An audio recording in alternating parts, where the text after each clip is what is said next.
കാട്ടിലുള്ള വന്യമൃഗങ്ങൾ നാട്ടിലേക്ക് ഇറങ്ങുന്നത് ഇപ്പോൾ പതിവ് കാഴ്ചയായിരിക്കുകയാണ്. കോതമംഗലത്ത് അങ്ങനെ 5 പഞ്ചായത്തുകളുണ്ട്. അവിടെ തൊഴിലെടുത്ത് വീട്ടിൽ വന്നൊന്ന് വിശ്രമിക്കാമെന്ന് വിചാരിക്കുന്നവർക്ക് കിടന്നുറങ്ങാൻ കഴിയാത്ത അവസ്ഥയാണ്. അവരുടെ കൃഷി നശിപ്പിക്കുന്നു, വീടിന് വലിയ ഭീഷണിയാകുന്നു. അങ്ങനെ 5 പഞ്ചായത്തുകളിലെ നാട്ടുകാർ ഇപ്പോൾ ഉറക്കമില്ലാതെ ഉറക്കമിളച്ച് നോക്കിയിരിക്കുകയാണ് കാട്ടാനയെ തുരത്താൻ.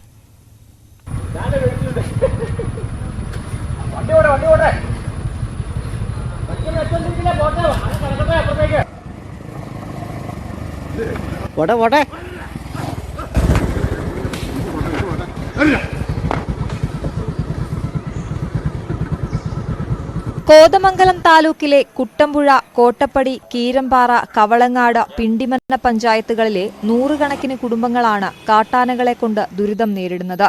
മുൻകാലങ്ങളിൽ നിന്ന് വ്യത്യസ്തമായി ആനകൾ രാപകൽ വ്യത്യാസമില്ലാതെ ജനവാസ മേഖലകളിൽ ഇറങ്ങുകയാണ്. കർഷകർ പകലന്തിയോളം പറമ്പിൽ പണിയെടുത്ത് വിളയിക്കുന്ന കാർഷിക വിളകൾ കൂട്ടമായി എത്തുന്ന ആനകൾ ഒറ്റ ദിവസം കൊണ്ട് ചവിട്ടിമെതിച്ചും തിന്നും നശിപ്പിക്കും. പലവട്ടം പ്രതിഷേധിച്ചു. ഓരോ തവണയും പരിഹാരം കാണാമെന്ന് അധികൃതരുടെ ഉറപ്പ്. പക്ഷേ ഈ വാക്കുകളൊന്നും ഇവർക്ക് ആശ്വാസമേകുന്നില്ല. കാരണം അധ്വാനം മുഴുവൻ ആന കൊണ്ടുപോകുമ്പോൾ എന്തു പറഞ്ഞ് ആശ്വസിക്കാൻ? വളരെയധികം ഭയവിഹ്വലരാണ്.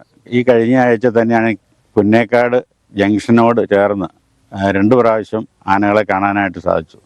അപ്പോൾ പകൽ സമയത്ത് പോലും ആനകളുടെ ഒരു വിഹാര രംഗമായിട്ട് ഈ പ്രദേശം മാറിക്കൊണ്ടിരിക്കുകയാണ്. ആളുകൾ, ഈ പ്രദേശത്തെ ജനങ്ങൾ വളരെയധികം ഭയാശങ്കയിലാണ്. തീർച്ചയായിട്ടും ഇതിനുള്ള നടപടികൾ പ്രത്യേകിച്ച് അധികൃത ഭാഗത്തുനിന്ന് ഉണ്ടാവണം. ആളുകൾ അല്ലാത്ത പക്ഷം വളരെ ഒരവസ്ഥയിലേക്ക് പോയിക്കൊണ്ടിരിക്കുകയാണ്. അതിനുള്ള നടപടികൾ ഉണ്ടാവണം എന്നാണ് ഈ അവസരത്തിൽ പറയാനുള്ളത്.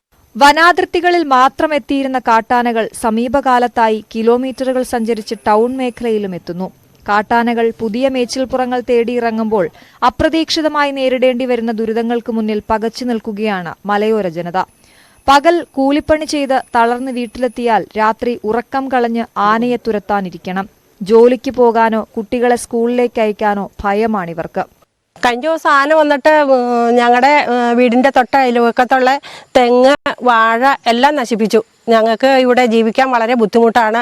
രാത്രി ഉറങ്ങാനൊന്നും പറ്റണില്ല. 1 മണി 2 മണി ആവുന്നേരം ആനയുടെ പുറകെ ഇവിടെ നാട്ടുകാരെല്ലാവരും കൂടി നടക്കുമായിരുന്നു. പടക്കമൊക്കെ പൊട്ടിച്ചും വാത്രന്മാരും എല്ലാവരും കൂടി അയൽവാസികളെല്ലാവരും കൂടി നടക്കുമായിരുന്നു. ഇന്നലെ രാത്രി ഒരു 8 മണി 8:30 ആയപ്പോഴേക്കാണ് ആന വന്നത്. മഴയുണ്ടായിരുന്നു. അപ്പോൾ എല്ലാവർക്കും പേടിയായി. മഴയായാലും കൊണ്ട് നമുക്ക് പുറത്തേക്ക് ഇറങ്ങി നോക്കാനും പറ്റില്ല, എവിടെ നിൽക്കണമെന്ന് അറിയാനും പറ്റില്ല. ഒന്നുമില്ലാത്ത അവസ്ഥയാണ്. 10-70 കൊല്ലമായിട്ട് ഇവിടെ ഇല്ലാത്തൊരു സംഭവമാണ് ഇപ്പോൾ വന്നേക്കണേ ഞങ്ങൾക്ക്.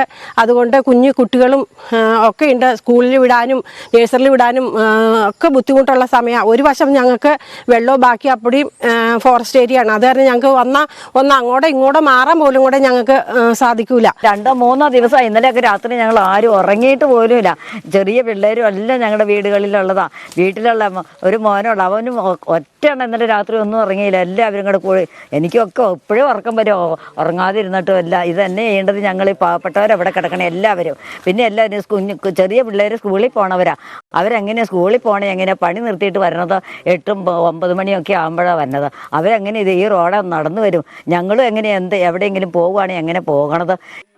കോതമംഗലം താലൂക്കിലെ വനാതിർത്തി പങ്കിടുന്ന പഞ്ചായത്തുകളിൽ ഏറ്റവും കുറവ് ആനശല്യം അനുഭവപ്പെട്ടിരുന്നത് കീരമ്പാറയിലായിരുന്നു.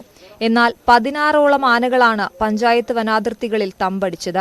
ആനശല്യവും അതുപോലെ തന്നെ കാട്ടുമൃഗശല്യവും ഓരോ ദിവസവും കഴിയുന്നിടത്തോളം കൂടി വരികയാണ്.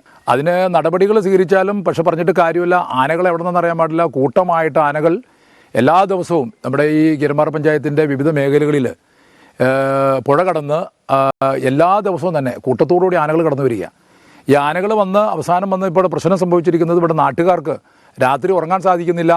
അതുപോലെ തന്നെ കുട്ടികൾക്ക് ഇപ്പോൾ പണ്ടൊക്കെ നമുക്ക് രാത്രിയായിരുന്നു ആനശല്യം ഉണ്ടായിരുന്നത്. അതുപോലെ തന്നെ പണ്ടൊക്കെ 1-2 ആന വന്ന സ്ഥലത്ത് ഇപ്പോൾ കൂട്ടമായി 10, 15, 18 ആനകൾ കടന്നു വരിക. ഈ ആനകൾ വരുമ്പോൾ ഈ ആനകൾ പണ്ടൊക്കെ രാത്രി കാലങ്ങളുണ്ടായിരുന്ന ശല്യം ഇപ്പോൾ വർദ്ധിച്ച് ഇപ്പോൾ പകൽ പോലും ആനകൾ യഥേഷ്ടം ഉള്ള ജനങ്ങൾ സഞ്ചരിക്കുന്ന വഴികളിൽ കൂടെയും റോട്ടിൽ കൂടെ ഒക്കെ ആനകൾ സഞ്ചരിക്കുകയാണ്. ആനശല്യം രൂക്ഷമായിട്ടുണ്ടെന്ന് വനംവകുപ്പ് തന്നെ പറയുന്നു. ആനകളെ കാട്ടിലേക്ക് തുരത്തുന്നതിനുള്ള നടപടി സ്വീകരിച്ചിട്ടുണ്ട്. സുരക്ഷാ സംവിധാനങ്ങൾ ശക്തമാക്കും. ഇതൊക്കെയാണ് Thattekad section forest officer Divakaran പറയുന്നത്. പക്ഷേ ഇനിയും ഇതിനായി എത്ര നാൾ കാത്തിരിക്കേണ്ടി വരുമെന്നാണ് പ്രദേശവാസികളുടെ ചോദ്യം. കഴിഞ്ഞ 2 ആഴ്ചയായിട്ട് നന്നായിട്ട് ആനശല്യം കാണുന്നുണ്ട്. അപ്പം നമ്മളിതിന് പരിഹാരമായിട്ട് നിലവിൽ നമ്മുടെ ആനവാച്ചർമാരും നമ്മുടെ എന്ത് സ്റ്റാഫുകളും കൂടി രാവും പകലും അവർ ഡ്യൂട്ടി നോക്കി ആനകളെ മാക്സിമം ജനവാസ മേഖലയിൽ നിന്ന് തുരത്തി കാട്ടിലേക്ക് വിടാനായിട്ട് ശ്രമിക്കുന്നുണ്ട്. ന്യൂസ് 18 കോതമംഗലം.